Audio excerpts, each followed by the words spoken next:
అసలు వాళ్ళు బంకచర్ల గోదావరి బనకచర్ల వాళ్ళు కడతామని అడిగితే కదా మేము ఆపమని చెప్పడానికి. ఎజెండాలో వాళ్ళు కడతామన్న ప్రతిపాదననే చర్చకు రానప్పుడు ఆపమనే చర్చనే రాదు. ఉన్న అన్ని సమస్యల్ని కృష్ణా నది మీద, గోదావరి నది మీద ఉమ్మడి రాష్ట్రాలకు ఉన్న సమస్యల్ని చర్చించడానికి, సమస్యల్ని గుర్తించడానికి అధికారులు, ఇంజనీర్లతో ఒక కమిటీ ఏర్పాటు చేసి ఆ కమిటీలో చర్చించిన తర్వాత మిగతా అంశాలు ముఖ్యమంత్రుల స్థాయిలో చర్చించుకోవాలని నిర్ణయం తీసుకున్నాము. ఈ సమావేశంలో ప్రస్తావనకు వచ్చి తీసుకున్న నిర్ణయాలు 4 ప్రధానంగా. ఆ విషయం స్పష్టంగా మంత్రి గారు చెప్పినరు. సో ఈ ఆఫీసర్ల కమిటీ వచ్చిన తర్వాత నీటి కేటాయింపులకు సంబంధించి కానీ, కొత్తగా ప్రాజెక్టులు నిర్మించుకోవాల్సినవి కానీ, పాత ప్రాజెక్టుల యొక్క అనుమతులు కానీ, వాళ్ళు ఆల్రెడీ కడుతున్న ప్రాజెక్టుల మీద అభ్యంతరాలు కానీ, వాటన్నిటిని కూడా 30 రోజుల్లో మన తరఫున ఉండే అధికారులు, అదేవిధంగా ఇంజనీర్ల కమిటీ ఇష్యూస్ని అన్నిటిని కూడా గుర్తించి వాటన్నిటిని కూడా చర్చకు తీసుకొస్తుంది. Yes, definitely. లేదు, ఇది అపెక్స్ కౌన్సిల్ మీటింగ్ కాదు. It is just informal meeting organised by government of India, Jal Shakti, to break through certain issues.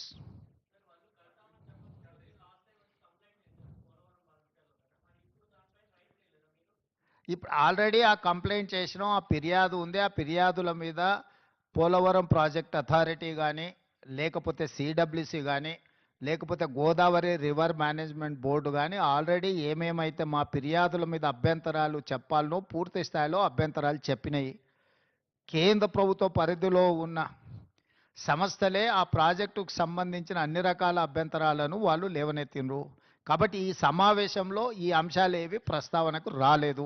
ఈ సమావేశంలో టెలిమెట్రీ విషయంలో ఇప్పుడు కృష్ణానది బేసిన్ మీద నీటి వినియోగంలో ఆంధ్రప్రదేశ్ ఎన్ని నీళ్లను వినియోగిస్తుంది, తెలంగాణ ఎన్ని నీళ్లను వినియోగిస్తుందో గుర్తించడానికి టెలిమెట్రీ పెట్టాలని ఒక సమస్యకు పరిష్కారం చూపించడం శాశ్వతంగా. రెండవది, శ్రీశైలం ప్రాజెక్టు డ్యామేజ్ అయింది, డ్యామేజ్ అయింది, దీన్ని తక్షణమే రిపేర్లు చేయాలని ఎన్డీఎస్ఏతో సహా మిగతా సంస్థలు ఇచ్చిన వాటిని, ఆ డ్యామ్ని నిర్వహించాల్సిన బాధ్యత ఆంధ్రప్రదేశ్ పరిధిలో ఉంది. వాళ్ళు వాటిని అన్ని రకాలుగా ఏవైతే సమస్యలను పరిష్కరించడానికి వాళ్ళు ముందుకు వచ్చిండ్రు. Godavari river management board, Krishna river management board ఆంధ్రప్రదేశ్లో ఒకటి, తెలంగాణలో ఒకటి ఉండాలని పునర్విభజన చట్టంలో ఉంది. 2020 అపెక్స్ కౌన్సిల్ మీటింగ్లో కూడా నిర్ణయం జరిగింది. దాన్ని అమలు చేయాలనుకున్నాం.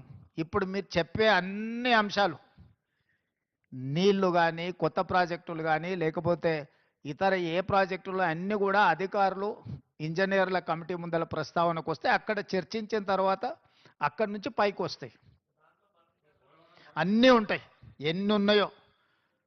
గోదావరి నదికి గోదావరి నది ఉపనదులు, కృష్ణానది ఉపనదులకు సంబంధించిన ఆల్రెడీ నిర్మాణంలో ఉన్న ప్రాజెక్టులు కానీ, నిర్మించడానికి ప్రతిపాదించిన ప్రాజెక్టులు కానీ, ఇప్పుడు ఉన్న ప్రాజెక్టుల నిర్వహణలో ఉన్న అంశాలను కానీ అన్నింటినీ వాళ్ళ ముందల ప్రస్తావనకు వస్తాయి. వాళ్ళు ఒకసారి ఆ కమిటీ అపాయింట్ చేసిన తర్వాత వాళ్ళ అంశాలను అన్నిటిని తీసుకొని చర్చించి అక్కడి నుంచి ప్రతిపాదనలు వస్తాయి. ఈ ఏడాది మళ్ళేడాది కాదు, ఇప్పుడు ఆ అధికారులు వచ్చిన తర్వాత వాళ్ళ మీద చర్చ జరుగుతుంది.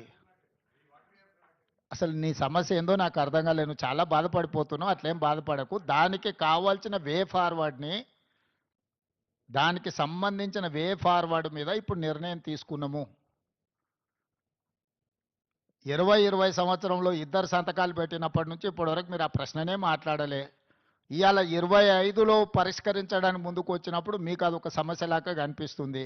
మేము మొదటి నుంచి చెప్తున్నదే అది. చంద్రశేఖరరావు మొత్తం తెలంగాణ హక్కులను ఆంధ్రప్రదేశ్కి దారదత్తం చేసిండు, అన్యాయం చేసిండు. వాటిని పరిష్కరించడానికి ఒక విధి విధానాలను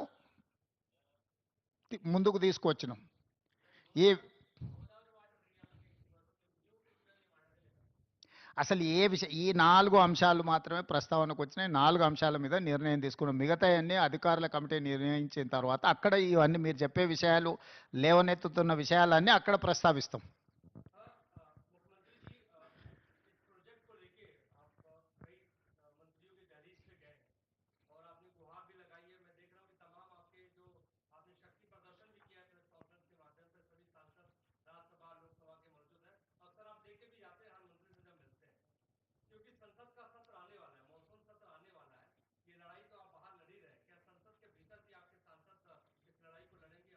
नहीं नहीं नहीं, अभी तो चर्चा चल रहा है। चर्चा जब चर्चा में हम है, हम तो लड़ाई के बाद कहाँ से आएंगे? चर्चा में अगर सुझाव नहीं निकला तो हम लड़ाई के लिए सोचेंगे। सड़क से लेकर संसद तक हम सब कुछ तैयार करके रखा है। आप खुद बोल रहे हैं, पूरा माहौल देखा है ना।